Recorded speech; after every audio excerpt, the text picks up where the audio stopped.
नमस्कार. मल्हार टीव्हीच्या सकाळच्या बातमीपत्रामध्ये आपलं स्वागत. लोकसभेच्या सार्वत्रिक निवडणुकीसाठी परत येते. लोकसभेच्या सार्वत्रिक निवडणुकीसाठी चौथ्या टप्प्यातील मतदान प्रक्रिया पार पडली. आकडेवारीनुसार सायंकाळी 5 वाजेपर्यंत देशात सुमारे 62.56% तर राज्यात 52.49% मतदान झाले. मावळमध्ये सरासरी 52.30% मतदानाची नोंद झाली. चौथ्या टप्प्यात महाराष्ट्रासह देशातील 10 राज्ये आणि केंद्रशासित प्रदेशांमधील एकूण 96 मतदारसंघाचा समावेश होता. सकाळी 7 वाजता मतदानाला सुरुवात झाली. दुपारी ऊन पडत असल्याने सकाळच्या वेळेस मतदान केंद्रांवर लोक येत होते. दुपारी हा वेग काहीसा मंदावला, पण सायंकाळी पुन्हा गर्दी वाढली. महाराष्ट्रातील नंदुरबार, जळगाव, रावेर, जालना, मावळ, अहमदनगर, पुणे, शिरूर, शिर्डी, बीड आणि छत्रपती संभाजीनगर या 11 मतदारसंघांमध्ये मतदान झाले. मतदानासाठी प्रशासनाने विविध सुविधा उपलब्ध करून दिल्या होत्या. दरम्यान मावळ लोकसभा मतदारसंघात घाटमाथ्याखालील परिसर जोरदार वाऱ्यासह अवकाळी पाऊस पडला. त्याचा मतदानावर परिणाम झाला. कर्जतमध्ये अनेक मतदार मतदानापासून वंचित राहिले. या मतदारांना वेळ वाढवून मिळावा किंवा त्यांच्यासाठी फेरमतदान घ्यावे अशी मागणी महायुतीचे उमेदवार खासदार श्रीरंग बारणे यांनी केली आहे.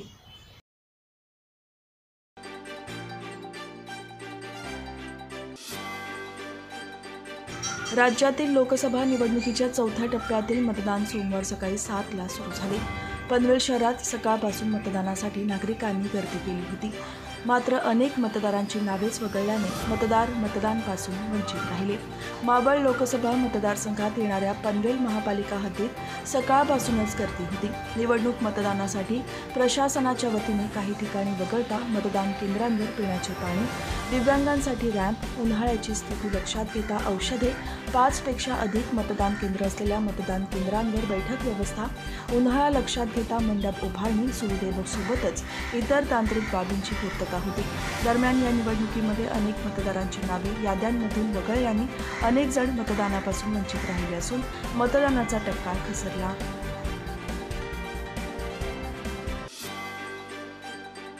एक कर्तव्यदक्ष नागरिक असलेल्या अभिजित साखरे याने चालता येत नसतानाही मावळ लोकसभा निवडणुकीत अँब्युलन्सद्वारे मतदान केंद्रावर पोहोचून आपल्या मतदानाचा हक्क बजावला आहे. पनवेल विधानसभा मतदारसंघातील प्रत्येक पक्षाच्या वतीने मावळ लोकसभा निवडणुकीसाठी जोरदार प्रचार करण्यात आला. या प्रचारादरम्यान पहिल्या मजल्यावर पडून शिवसेनेचे पनवेल शहर संघटक अभिजित साखरे हे जखमी झाले असून त्यांच्या कमरेला दुखापत झाली होती. त्यामुळे त्यांना चालता येत नव्हते.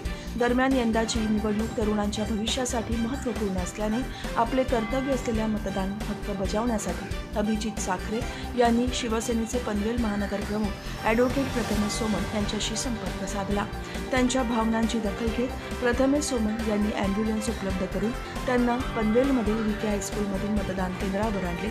यावेळी अभिजित साखरे यांनी मतदान करून सर्वांनी या लोकशाहीच्या उत्सवात सहभागी होत मतदानाचा हक्क बजावा असे आवाहन केले.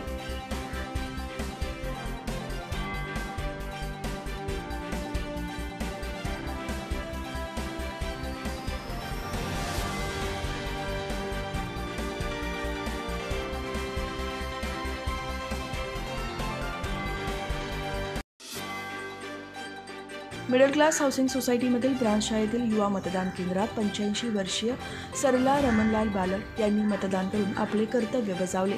मावळ लोकसभा मतदारसंघात मतदारांचा चांगला प्रतिसाद लाभला असून शांततेत मतदान प्रक्रिया झाली. या निवडणुकीत मतदारांचा चांगला प्रतिसाद लाभला असून अनेकांनी मतदान करून लोकशाहीच्या उत्सवात सहभागी होत मतदान केले.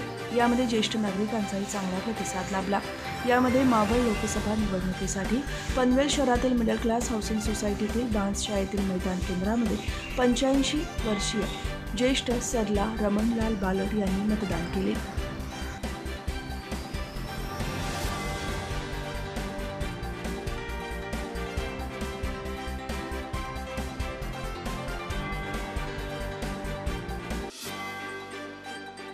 रायगड जिल्ह्यात पुन्हा एकदा अवकाळी पावसाने हजेरी लावली. संध्याकाळच्या सुमारास सोसाट्याच्या वाऱ्यासह पाऊस पडला. दरम्यान हवामान विभागाने रायगडला 12 ते 16 मे असा 5 दिवस पावसाचा येलो अलर्ट जारी केला आहे. दक्षिण रायगडमध्ये माणगाव गोरेगाव परिसरात पावसाने दुपारी हजेरी लावली, तर उत्तर भागात संध्याकाळी पाऊस पडला. कर्जत, खालापूर, पेण, अलिबाग, पनवेल, उरण तालुक्यांमध्ये वादळी वाऱ्यासह पाऊस झाला. काही ठिकाणी गाराही पडल्या. या पावसामुळे आंबा, भात पिकासह वीटभट्टी व्यवसायालाही फटका बसला आहे.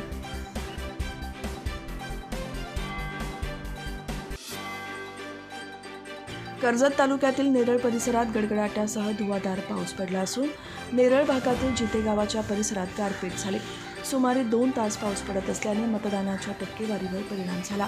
तसेच या पावसाने वीट उत्पादकांचे नुकसान झाले. काही ठिकाणी रस्त्यांवर झाडे पडल्याने काही वेळ रस्ते बंद झाले होते, त्यामुळे जनजीवन विस्कळीत झाले. बारे, कळंब, कशेळी भागात दुपारी मतदान केंद्रांवर गर्दी असताना 3च्या सुमारास गडगडाटासह पाऊस सुरू झाला आणि अवघ्या काही मिनिटात पावसाने जोरदार सुरुवात केली. कर्जत तालुक्यात बहुतांश भागात 2 तास धुवाधार पाऊस पडला. त्यामुळे संध्याकाळी मतदानासाठी जाणाऱ्या मतदारांनी मतदानाकडे पाठ फिरवल्याने मतदानाच्या टक्केवारीवर परिणाम झाला.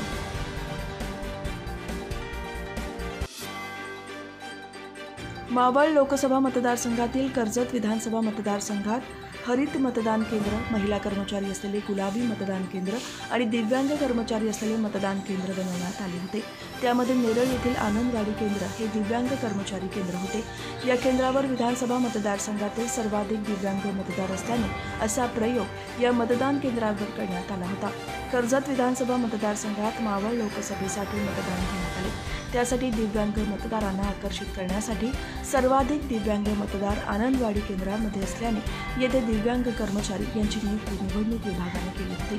नेरळ ग्रामपंचायतीमधील 81 नंबरचे मतदान केंद्र असलेल्या आनंदवाडी केंद्रावरील सर्व निवडणूक कर्मचारी हे दिव्यांग होते.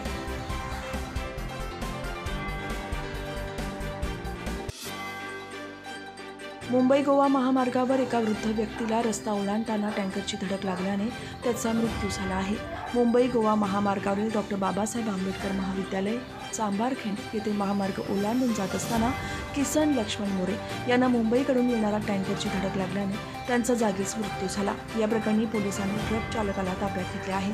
करोडो रुपये खर्च करून या ठिकाणी महामार्ग विभागाने 2 स्कायवॉक उभारले आहेत, मात्र त्यांचा उपयोग होत नसून पादचारी आपला जीव धोक्यात घालत आहेत. यासाठी महामार्ग विभाग आणि वाहतूक विभागाकडून योग्य ती उपाययोजना करण्यात यावी अशी मागणी होत आहे.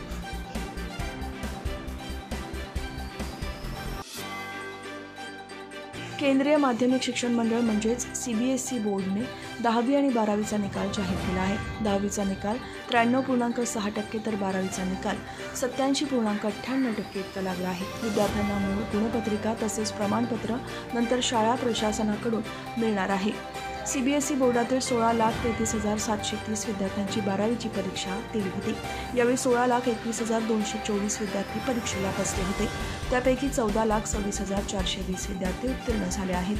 गेल्या वर्षीच्या तुलनेत 0.65% अधिक विद्यार्थी उत्तीर्ण झाले आहेत. यंदाही मुलींच्या उत्तीर्णतेची टक्केवारी ही मुलांपेक्षा जास्त आहे.